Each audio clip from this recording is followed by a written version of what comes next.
Hello students, welcome to the Aditya classes. और students, आज हम एक नई सीरीज शुरू कर रहे हैं। हम आज कवर करेंगे हमारे क्लास 12 का जो 8th चैप्टर है, एप्लीकेशन ऑफ इंटीग्रेशन। ठीक है, या इंटीग्रल्स कह सकते हैं। ये जनरली हम क्यों यूज करते हैं? आपने अभी से पहले क्या पढ़ा होगा? आपको एक फिक्स शेप दी जाती है। मान लो मैंने आपको क्या दिया, एक रेक्टेंगल है मान लो।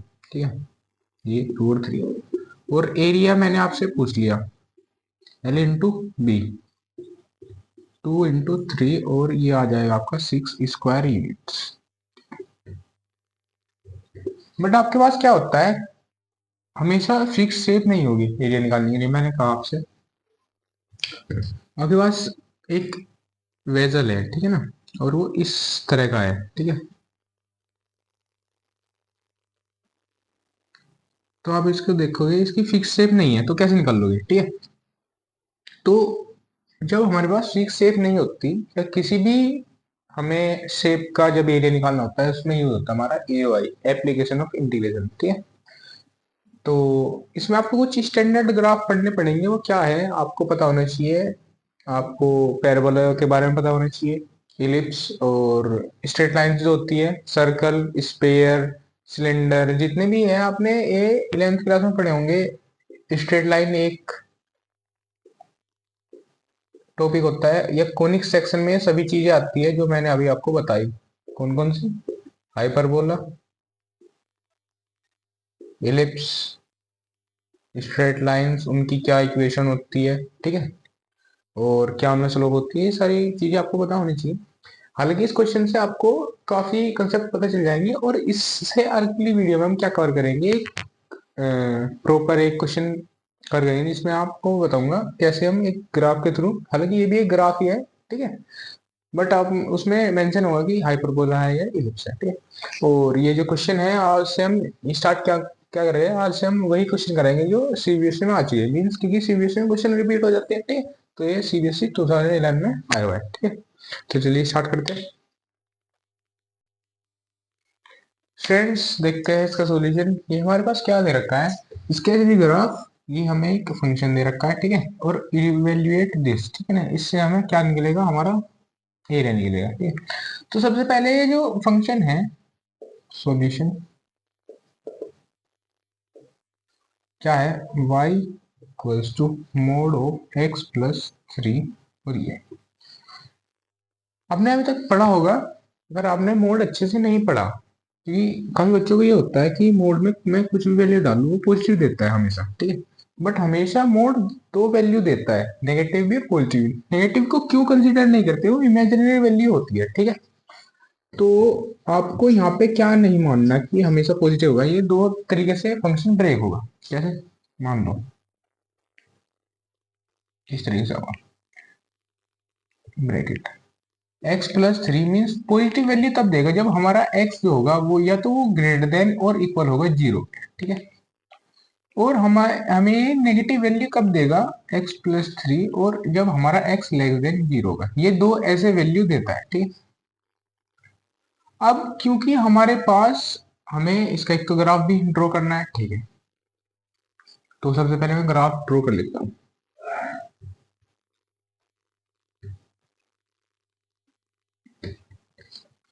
क्या करो, मेरे पास दो वैल्यू है, x+3, y equals to x+3।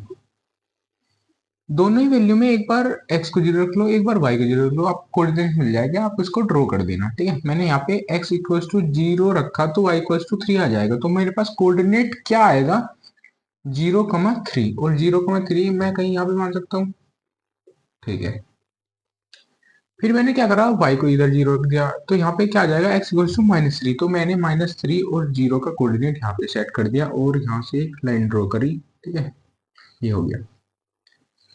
क्योंकि सिर्फ ये नेगेटिव साइड है, और अगर सेम ही आया है तो आप इसका आइडेंटिकल यहाँ पे खींच सकते हो। ठीक है, यही होता है प्रॉपर मेथड। तो ठीक है ना, आप दूसरा आइडेंटिटी लगाकर कर सकते हो। हालांकि ये आपको बाद में पता चलेगा। यहाँ पे मैं सिंपली कर देता हूँ कि मैंने y को 0 रखा एक बार, तो 0 -x+3, ये इधर आ जाएगा, नेगेटिव नेगेटिव, ये -3 आ जाएगी वैल्यू। ठीक है, मीन्स -3, ये ऐसे जाएगा नीचे की तरफ, हाँ, यहाँ से लेके ऐसे, ठीक है, और 0। देखो सेम कोऑर्डिनेट मिल गया हमें यहाँ पे, और एक कोऑर्डिनेट जो आएगा इस वैल्यू से वो यहाँ पे आएगा कहीं पे, ठीक है। तो मैं इस बार x को 0 रख लेता हूँ, y यहाँ पे -0 + 3, तो y = -3, -3 को नीचे आएगा और ये सेम डिस्टेंस पे ही आएगा। तो यहाँ पे कहीं मैंने क्या करा, 0 -3 का कोऑर्डिनेट और ये ऐसे कहीं, ठीक है, मान लेते हैं, ठीक है, मैंने कहा था ना आइडेंटिकल जाएगा, ये तो कॉमन आ गया, ठीक है। तो ये तो आपने इसका क्या ग्राफ ड्रॉ कर दिया, ठीक है। अब हमें वैल्यू निकालनी है, हमें ये इवेल्युएट करना है, इससे इसका वो आ जाएगा, एरिया आ जाएगा। तो यहाँ पे देख लेता हूँ, -6 0 mod of x + 3 dot dx, ठीक है। क्योंकि हमारा फंक्शन जब हमने मोड में से बाहर निकला, वो दो फंक्शंस में क्या हुआ, ब्रेक हुआ है, तो उसके हिसाब से हमारी लिमिट्स भी क्या होगी, ब्रेक हो जाएगी, -6 to 0, ठीक। आप इसे डायरेक्ट करने सोल्व करने जाओगे, इसका वैल्यू होगी 0, बट इसकी वैल्यू क्या है, हमारे एक्चुअल 9 स्क्वायर यूनिट्स, ठीक है। और कैसे होगा, मैंने यहाँ पे क्या करा, देखो जब मैंने यहाँ पे y = ये रखा था, तो यहाँ पे क्या होगा, यहाँ पे हाँ ये, ठीक है। आप क्या करो, इक्वल रख लो, -x + 3 = ये, x = आया हमारा -3। ये हमारा क्या है, वो क्रिटिकल पॉइंट पे है जहां पे हमें ये लिमिट्स ब्रेक करनी होगी, ठीक है। तो मैंने क्या करा, -6 to -3 लिमिट ब्रेक करी और उसके लिए नेगेटिव वैल्यू।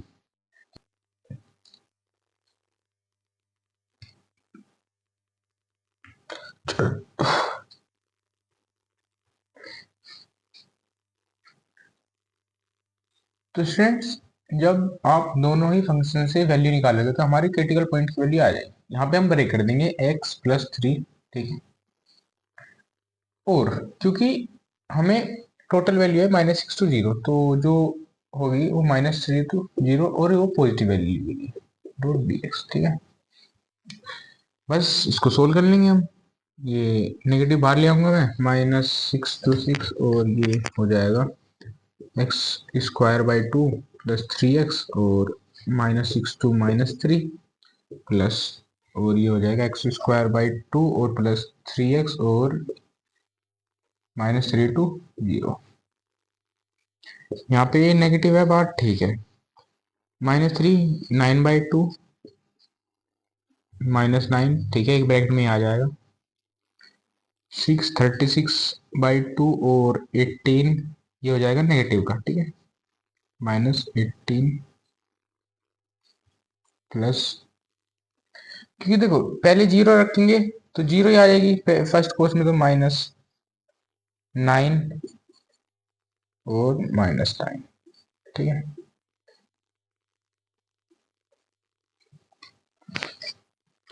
अब देखो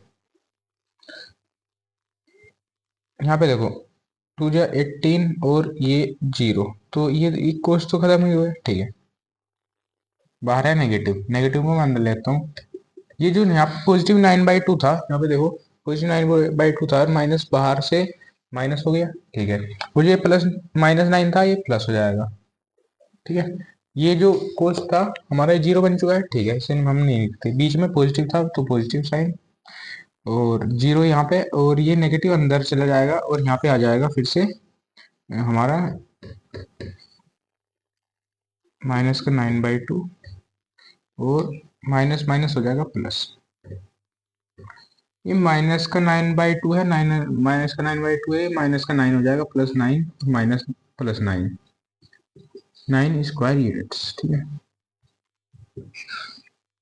तो स्टूडेंट्स देखा आपने, हम किस तरह से आसानी से किसी भी ग्राफ का या किसी फंक्शन का जो हम ग्राफ ड्रॉ कर सकते हैं और कैसे वैल्यू निकालते हैं। ये काफी बेसिक सा ही क्वेश्चन था, देख लो आप, ठीक है, और ये CBSE में आया हुआ है, मीन्स इम्पोर्टेंट क्वेश्चन तो है।